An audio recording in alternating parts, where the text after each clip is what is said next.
2 days ago, we did a video taking a look at some underrated water picks in RTA. Today, we are doing the same thing, but with wind. The first match we're going to take a look at is Lagmaron. So there's speed leads on both sides.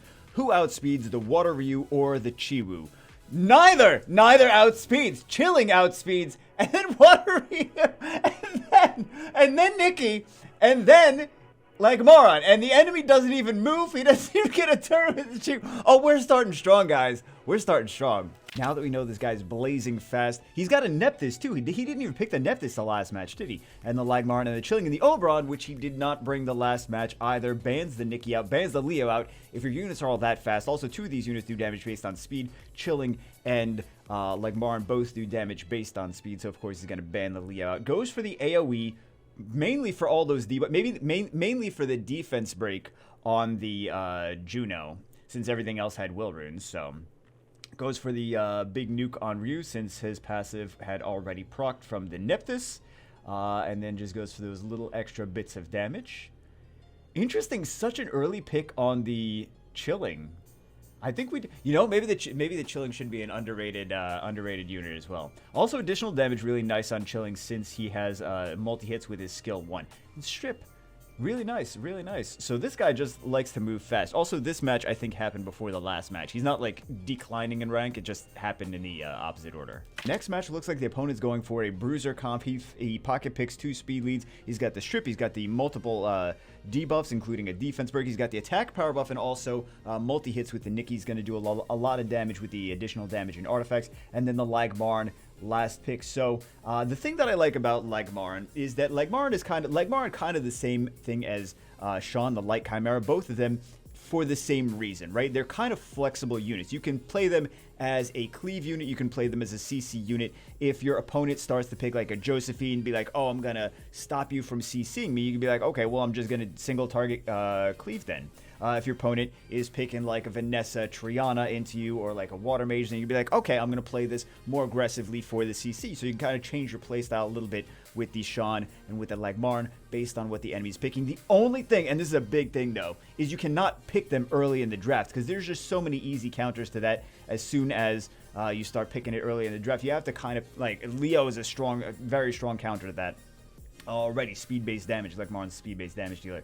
He's got good base stats though, but you have to pick both of those units, Sean and Lagmaron, or any chimeras actually, towards the end of the draft. Otherwise, it's just too easy to counter them.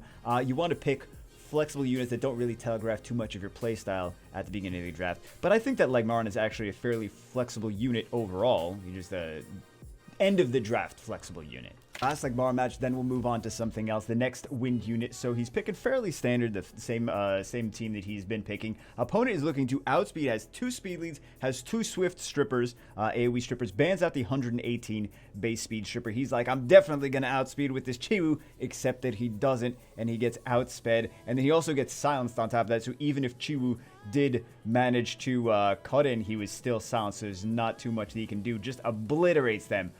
Attack power buff, crit buff, speed-based damage, absolutely obliterates them. And the opponent banned out the Ryu because he's like, okay, the Ryu is going to be the thing on Swift, nothing else is going to be on Swift. In reality, or nothing else is going to be like 300 speed or whatever. In reality, everything's like 300 plus speed. I really want to know how fast that Chilling is. Chilling is super duper fast. He's got 101 base speed. So he outsped the Chiwu. He outsped the other Chiwu as well. So I'm very curious to know how fast that was. But all these units are super blazing fast. Like this guy's just farming the crap out of like ancient Swift runes and Giant Speed 12, and he's found the secret entrance to Giant Speed 13 early. We're gonna get that in a year. I'm joking. That's sarcasm. I don't know anything about a Giant Speed 13. I'm just joking. It's like Epic 7 stuff as the Beat 13 dungeons. Anyway, let's go on to see the next unit. Speaking of underrated win picks, this next match is chock full of underrated win picks. Goes for, I don't know about the pick order on both sides. I definitely disagree with the pick order on both sides. Doesn't even have a leader skill on the left-hand side. Also, he picked that wind sniper way too fast, the Carbine.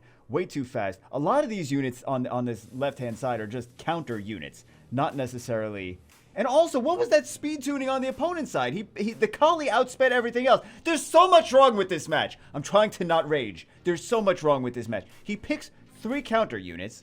That looks like my Bastet. My Bastet does that no matter what element, no matter what element she's hitting. I mean, she was hitting 3 wind units, so of course she's not going to land her debuffs on wind units, or she's much less likely to land her debuffs on wind units. But what I don't even know. Like this match, there was so much wrong with this match. The pick orders, the picks, the lack of a leader skill. You know, I do the same thing. It's not the only time I've seen that. Okay, and then he, yep, there we go, Pierce Soul. Oh, he didn't have the skill to do to the, there's nothing they're going to be able to do. There's 3 units. 2 of them are bruisers that have sustain. Yeah. There's nothing he's going to be able to do. There's no way he's going to beat. There's no way the right-hand side player is going to be able to beat all these wind units. I mean, he's still going to try. He's still going to play it out. He's like, I can do this. I can make this happen. I mean, the Feng Yan alone can solo all this stuff. Wait, it depends on the RNG. Oh, is she on? Wait, did she just violent proc? She's on violent. But why did the Kali move first? That none of this makes sense. None of this. Maybe they used the wrong. Maybe they had 2 Bastets. They used the wrong Bastet. Maybe that was an oopsie. That could have been an oopsie. I've done plenty of oopsies, guys. I'm not completely oblivious to the oopsies. There's no. What is he still playing it out? He's. Okay, this Moore is not going to win. I don't know what this Moore thinks he's going to do. He's not going to win. Yeah. There was no... Wow, there was so much wrong. I think it was an oopsie picking that Bastet. I think he probably had 2 different Bastets. There was a lot of wacky stuff in here. The point... I don't even remember what the point was. The point was that the Carbine... I want to call him a Colt Carbine. An M4A1 Colt Carbine. The Carbine is a counter to the Water Ryu. The Feng Yan is a counter to the Water Ryu. They were aggressively picked way too fast, but they are both counters to the Water Ryu. Also counter to the Water Art Master. Carbine is counter to the Water Art Master. Carbine is counter to the Wind Art Master. A lot of things that have AoEs and also have element disadvantage or element neutral to the Carbine. He's a pretty fun. Sometimes he doesn't work, but when he works, he has some really fun... You guys have probably seen some matches that we've done on the channel before, but he has some really cool stuff when he actually works. Next match, first pick Water Striker into a Feng Yan and Carbine. I think that's still way too early to pick the Feng Yan Carbine, because the opponent could just play around that. I don't think the opponent is actually doing a very good job playing around that Feng Yan Carbine right now, because Carbine can just go right through those shields. But the Feng Yan Carbine, the great picks into the Water Striker, it's just, I feel like it's picked way too early. Because now he's in sniper stance. He's got the attack power buff now too. And then he just completely goes through the shield. So the Wusa, what did the Wusa really do there? I mean, you're not going to be able to get some defense breaks for a few turns. But at this point, like, yeah, it was kind of lost at the pick ban phase, because I think the other player could have definitely played around having those two, having the Carbine and the Feng Yan being there. Like, you could just take big single target, snipe, ignore defense damage, but I don't feel he picked the right units for the job in that match, and it was kind of over at the pick ban phase over here. But yeah, this is what Carbine does, and he's really good against the Wind Striker, because the Wind Striker, the Water Striker, because the Water Striker can just activate him very quickly with his very first AoE. Same thing with Xiangpeng, same thing with Hegang. Next match, another very underrated wind unit. I mean, that's the point of this video, is very underrated wind units. The Wind Bison, aka the Wind Slayer, same unit, different skins. He has a first skill provoke, second skill is a defense break and provoke, and third skill is strip, increase cooldowns, and decrease attack gauge for the whole team. So let's see what he winds up doing here. You got the reset on the Xiangpeng, so Xiangpeng couldn't use anything. You got the increased cooldown on the Vanessa. It's just a single target. It's kind of like a combination of, he's like similar to Oki and Ganymede. He's kind of in that vein, which is why I'm surprised he isn't actually used more, because look how effective he is. He decreased the attack gauge, he increased the cooldown of Vanessa, so the Xiangpeng couldn't come back. They had a lot of attack gauge increase on that team. So, kind of fun team. We're going to see some more of this guy, but I think he's definitely an underrated unit. Also, he has a defense, 44% defense leader skill for Arena. It's not quite as good as HP or speed, but it is still there if you need a defense skill, or a leader skill of some kind in a pinch. It's better than nothing. Next Wind Bison match, let's pay attention to what he's bringing in with the team. So he's got a lot of strips and resets and decrease attack gauge. We got 3 different units that decrease attack gauge. We have 3 different units that reset, like strip and reset of some kind. Also, the Water Ryu doesn't do a reset, but strip and decrease attack gauge. So we got strips, resets, decrease attack gauge. He didn't go for the AoE with the Water Ryu because he did not want to trigger the Volantis passive of Volantis Revenge Stunning and then increasing his attack gauge, coming in and cutting in and doing an AoE strip into a glancing, into a provoke, into a potential stun, because a lot of times he's on despair as well. So goes for the nuke as soon as he possibly can, and let's see how many times he's got the provoke. He's got a lot of control. He's got the defense. It's only a one-turn defense. I kind of wish it was a two-turn defense break, just because I wish every one-turn defense break was a two-turn defense break, though. Unless it's an Anavel and it's a three-turn defense. Oh my god, Anavel's three-turn defense break is so brutal. If you don't have a cleanse, Anavel's three-turn defense break is like... basically, you're just gonna die at that point. If you're AoE three-turn defense broken and you don't have a cleanse, you better make sure the opponent does not get a turn or revenge you at all. So yeah, there's a nice match. But you can see he's trying to just AoE strip, increase cooldowns, decrease attack gauge, and just keep them controlled as much as possible. And he's bringing some bruiser stuff. He's getting some extra damage from additional damage and artifacts as well. This next one should be interesting. Opponent first picks the Fire Bison. Guys, you know what? It's been a long day. The Fire Bison bans out the Nyx. Leaves the Isis in. Isis is going to AoE Oblivion. He gets the strip on everything. He gets the cooldowns on Lulu. AoE Oblivion. Let's see it. AoE Oblivion. Beautiful. Okay. Has the stun. Doesn't have to worry much about anything. Who's he going to kill first? He's going to kill Lulu because she can strip and she can cleanse all that stuff. Additional turn. Okay. I mean, he reset the Lulu anyway. So, gets the sleep. Touch of seduction. A little bit extra damage on there. Can't really do anything. Does he proc like crazy with this? No, he doesn't proc with the Dark Unicorn. Okay. Does he proc with the Wind Unicorn? Gotta just, it's if the Dark Unicorn procs, if the Wind Unicorn procs. I mean, typical RTA match, though. Typical RTA match. How many things proc? How many times? Sweet Dreams gets the sleep. Okay. Does not get any stuns. He could have had some stuns. Usually that Water Mage is built on despair. Although, no Oblivion on now. Okay, never mind. I spoke too soon. He's got the Oblivion again. That Isis is so deadly. So many people do not give her the credit. There's another underrated unit, guys. Underrated unit. Isis, underrated unit.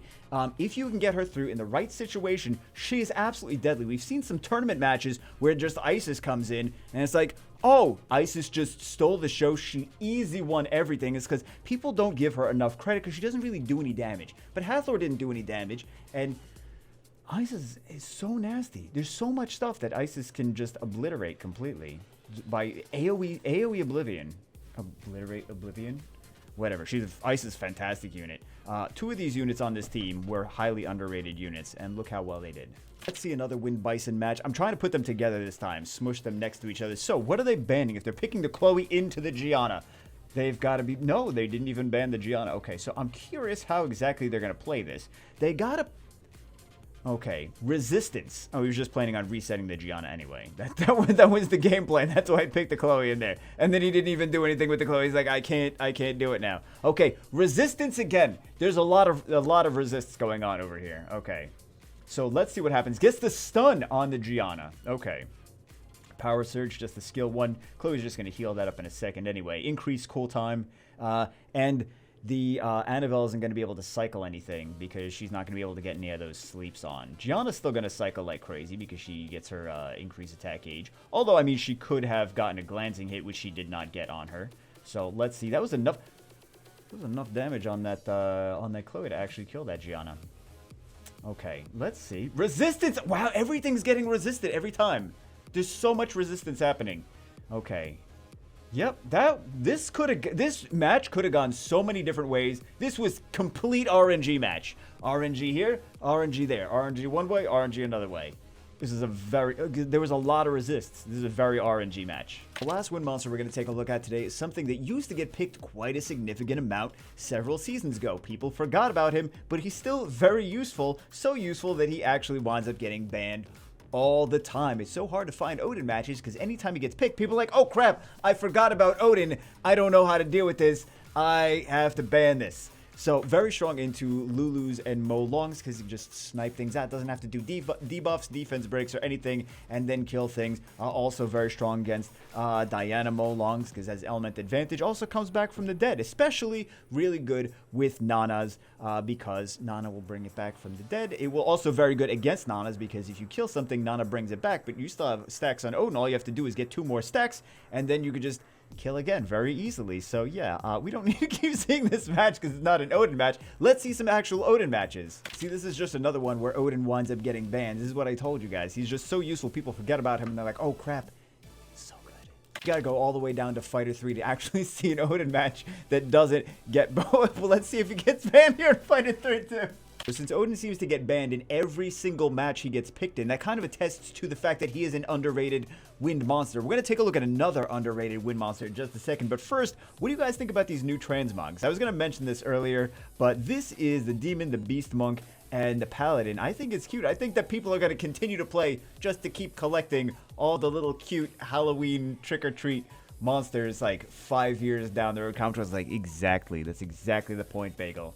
So, yeah, kind of cute. Malak would be upset that this does not have a bikini on that demon, but, last but not least, let's take a look at someone first picking the Wind Monkey in every single match. Every single match, they're first picking the Wind Monkey. So one of the things, Wind Monkey's an underrated unit, pretty good unit for RTA. However, one of the things when you first pick a Wind Monkey, you are kind of cornering yourself into you have to run a bruiser comp. So you better know how to run a bruiser comp very effectively if you are going to first pick the Wind Monkey. I mean, that's kind of the same situation if you want to first pick Molong. Karnal's a different story, though. Karnal has an HP lead, and he's a first pick situation as well. But with Karnal, you can kind of run him for a faster, more aggressive control comp, but you can also run him in a bruiser comp as well. So he has a lot of flexibility, more so than the other units. But with the Wind Monkey, you have to run a bruiser comp. But see, they have the Leo and the Vertiheel. This account would go so well if they had, I think they do have a Molly, but this account would benefit a lot from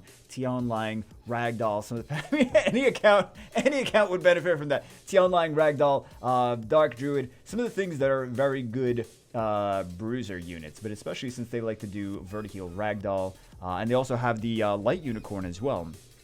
They're going bruiser. So if you guys don't have super fast aggressive units and you guys are like, okay, I have, you know, my runes have efficiency but they're just slow, you might want to pay attention to this one and how he's picking and banning and what he's using, because this person is using, or him or her or whatever, this person is using all bruiser stuff every single match. Next match, first pick Wind Monkey into a bunch of, he's got the HP lead, he also had the resistance lead, he banned out the Tessarion, but he does have multiple sources of immunity, he has multiple sources of crit resist, he had 2 leader skills, banned out the resistance leader skill. So let's see, does they resist? I was gonna say, does they resist? Does they resist this? This is gonna be a long match. I mean, he's not gonna win anytime soon. So let's see, he's gonna have to kill something twice though. So, one of the nice things about Wusa's second skill, I know we really haven't talked about it too much, but Wusa's second skill is kind of like Molong's third skill, does damage based on his max HP. So you don't actually have to run Wusa with crit damage anymore. I have a Wusa on crit damage, and I still have not changed it because I'm stupid. Lazy. I'm lazy. I can be stupid sometimes too. I'm not saying I can't. I'm just saying it's mostly for laziness. So there's a lot of immunity.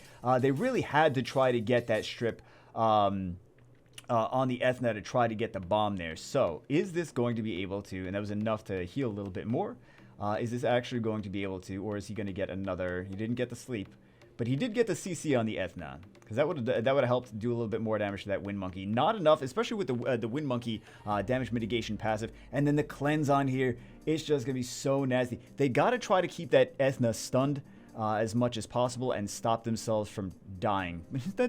All of summoners is you stopping yourselves from dying, right? So that there was no stacks, so no more stacks on the Water Mage. But after that Ethna was done, there was no more strips, and they could not get through that. Basically, double condom team is what it's called, is when you have two, it was called that in, like, it started in Season 1, is if you have just, like, multiple sources of immunity, and then 3 bruisers. But, yeah, the double condom is back. Next match, I told you guys they're picking Wind Monkey first pick every single time. Also, Tessarion too. They've got a different gameplay style than you see many people running in RTA, but one of the nice things about and bans out the Light Unicorn. If you don't have Light Unicorn, most of you don't. You can use the Water Unicorn. If you don't have the Water Unicorn, you can also use a Lulu. Those are both good units for this style of comp as well. Right? So he still has the Molly. One of the benefits of that is like the glancing, right? Between the Molly and also the Light Unicorn, there's glancing on both of those. But you see he's heavily using, I was going to say Ragdoll, not Ragdoll, not Ragdoll. Leo, also there's a Bulwark here. So there's a Bulwark, but yet they banned out the thing that was going to be giving the stacks, which is kind of odd. It is kind of odd to ban out the immunity. That was going to be the thing activating the Bulwark. So they could just leave the Bulwark the entire time and not even worry about him. So I don't quite understand that part of the pick ban phase, if they're going to ban out the unit that they need. Or maybe they thought the Bulwark wasn't going to make it through. But yeah, bans out the activator for the Bulwark, and then Bulwark is just a sitting duck at that point. So fairly standard first picks. He's got the Wind Monkey, he's got the Molly, he's got the 2-liter skulls on the top, also sources of damage. Bans out the Tessarion, which was going to be the Oblivion for the Diana, the Kaki, the Leica. So still has 2 sources of immunity, still has... And then the opponent's just going to go for the Wind Monkey. It's going to be an annoying match, annoying team to take down. They don't have... He banned out the sustain from the opponent's side, right? So that Diana may not... She didn't fully cycle because of the Molly. So, gets the revenge over there. Is this going to be enough damage? Is he going to be able to pump out enough damage to actually take out this this Wind Monkey? Before... Oh, the revenge. This is not the first time we've seen a revenge on Diana, though. But tried to get the skill 2 on the Leica, did not get it. This is going to be his potential shot to... His potential shot to take out the Wind Monkey, but he didn't actually, he wasn't actually able to make it happen. Okay, so let's see what happens now. Does he cycle enough? Does he do enough damage? He did not get the defense break. I mean, some of this is RNG, though. He's like, does Diana crit? Does he get the defense break with the Kaki? Welcome to Summoner's War. A lot of this stuff is RNG. Does he land the bombs, etc., etc.? So there's enough immunity. They have the cleanse with the, do they have the cleanse with the Light Unicorn? Yes, they do. Okay, it's a cleanse, and it's also a 10% heal, if I recall correctly. So now the Wind Monkey's just healed up to full again. There we go. And it's going to be very hard to actually take him out this way.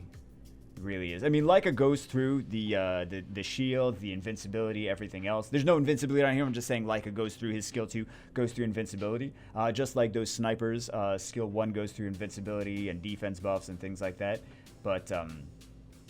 But yeah, there's just not enough. He banned out the sustain on the enemy side, and there's not enough to break through that wall of protection that he has for the Wind Monkey. And he's really just trying to go for... And the Wind Monkey has that damage mitigation passive. So we see, again, the Wind Monkey was really the only big threat on the team. I mean, Wusa's skill 2, a little bit of a threat. But the Wind Monkey was really the big threat on the team, and he just did not have enough. Enough strips, really. Enough strips and damage. He had the damage there, but he did not have the strips to actually get through all of that protection for the Monkey. Like I said, every time, first pick Wind Monkey. Also picks the Hey Gang, which is not a use. So Hey Gang and also a Vertiheal. Bans out the Vertiheal. Bans out the bans out the Fart Master. Okay, so let's see what actually happens here. He gets a revenge over there. He gets some stuns. He does not get the stun with the Molly. Does he actually get any glancings with the Molly's passive? She resists, which is pretty important. And now he's got the cleanse. Okay, so Ciara did not get to move. And then he's got the cleanse immunity after that, and they did not have enough. See, they really didn't need, or they really needed her to not be able to get her immunity up. And she was just going to get, Light Unicorn was just going to get her immunity up after that. So a little bit different. He didn't pick the Tessarion. He did not pick the Wusa. He picked the Vertiheal, picked the Hey Gang because he knew he was going to get outsped and CC'd, and they had enough strips to deal with it. So he was just trying to do as much as he could to counter those strips. He first picked the Wind Monkey. Do you guys expect that?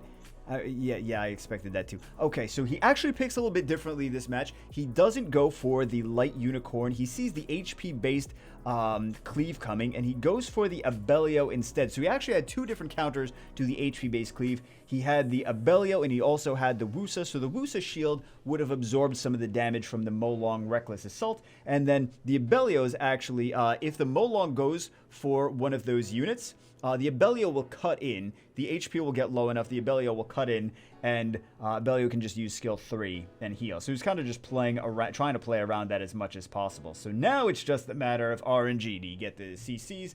Do you get, like, which units get the violent procs, etc., etc.? So it's really kind of anyone's game. He banned out the Lulu. That was the most reliable source of sustain. Ikari still does have sustain, but this is going to be kind of more of a long... Well, I guess it's not going to be that long of a bruiser match. I was going to say it's going to be a long bruiser match, but it's bruiser versus bruiser at this point.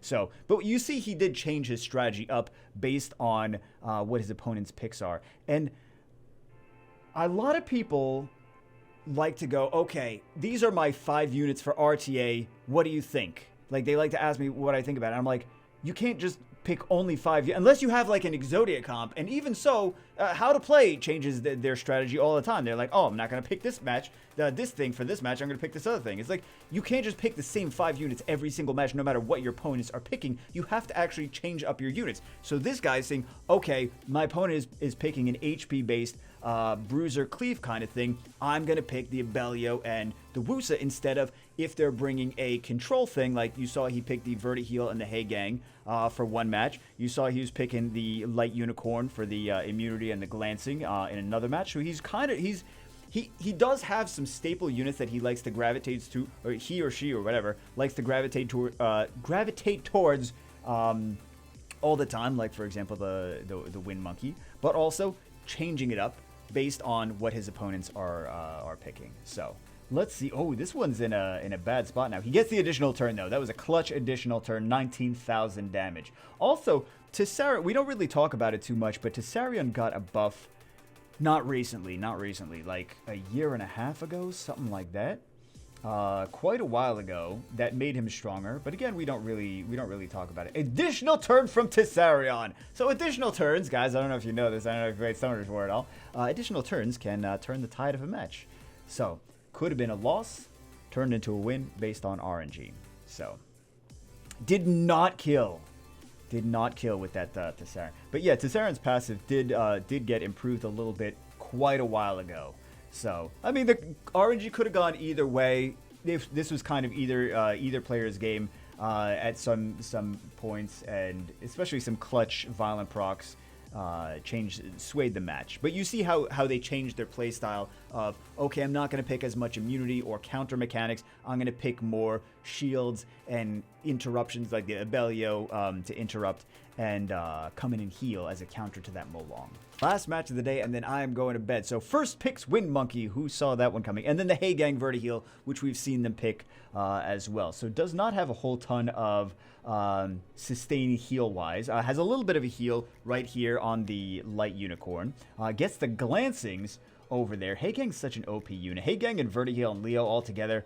Man, those are some units that I really, personally, I like to ban those all. So picking one of the things that I've noticed, though, is if you pick the Verti Heal first, the opponent's not going to pick the Leo. So they'll still pick Hey Gang, but they're not going to, because Hey Gang's still good against Verti Heal. He still has the strip and then the glancing. But yeah, so if you are struggling against people that pick Hey Gang, Leo, Verti Heal, you just pick the Verti Heal first. Kind of bans out the Leo from the opponent picking the Leo, and then you just have to worry about the Hey Gang. And by worry, I mean just ban the Hey Gang. So there we go. We see another bruiser team, another Wind Monkey. This person's first picking the Wind Monkey over and over and over again, and having a lot of success doing that. This is the strategy that they're doing. You see all the different picks, and when they see an opponent trying to outspeed and control cleave them, they pick the Hey Gang, the Verti Heal. When you see they're trying to get out HP-based cleave, they pick the Abellio and the Wusa. So just different strategies based on the different teams that they're going up against. But it's been very effective for them. So anyway, that's it for this one. Hope you guys enjoyed it. I wish we got to see some more Odin, or some Odin at all, but he's very strong. That's kind of the point, is he's very strong. And then he just winds up getting banned. So anyway, that's it for this one. See you guys always in the next one.